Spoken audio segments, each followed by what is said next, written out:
cr101radio.com, podcasts, and more. 47. Happiness. Not too many years ago, a very common complaint heard by pastors and counselling distressed and disturbed people was this: I'm not needed. The great desire on people's part was to be needed by someone, to be needed in terms of their work and calling, or to be needed by the church or the community. It suddenly occurred to me recently that it has been rare for someone to make that statement in recent years. Instead, from old and young, there is the new complaint: I'm not happy. Once the great tragedy was to be unneeded and useless. Now it seems to be a social attainment to be useless, retired, or sufficiently rich to live without working. To be useless is now a happy luxury. The Puritans used to preach regularly on the great sin of idleness. Now idleness is a popular goal and something many long for. The evil is to be unhappy. The fact is that nothing evades men more when they search for it than happiness. Happiness cannot be a goal in itself. It is a byproduct of other things. When we do our work well and find it rewarding, we are happy. When we are godly and honourable in our relationships with our loved ones and others, it adds to our happiness. Happiness is not a goal, but a payoff for work well done towards a worthy goal.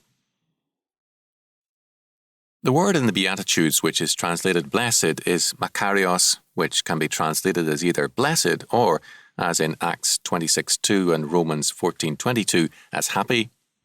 True happiness and true blessedness are very much akin. This tells us why people are so unhappy nowadays. True happiness is sought apart from God, apart from work, family, responsibility and law. The result is massive unhappiness and discontent. But as David said, quote, happy is the people whose God is the Lord. Psalm 114:15. Solomon declared, quote, whoso trusteth in the Lord, happy is he. Proverbs 16:20. I know very many people whose lives have been repeatedly marked by disaster and who were yet happy. I recall vividly a marvellous old widow whose only son was a great disappointment and who worked to support herself into her 70s. Then she went partially blind, had a stroke, could only get around in a walker, but still lived alone. She enjoyed her talking books and was a delight to visit, and her joyful faith is something to remember now that she is gone. She never complained that she was unhappy. She thanked God for a good life and for what she still had. My years are as young as ever, she said, and I can listen to my talking books. She was happy because she had found blessedness in the Lord, and she was in all things grateful. What are you unhappy about?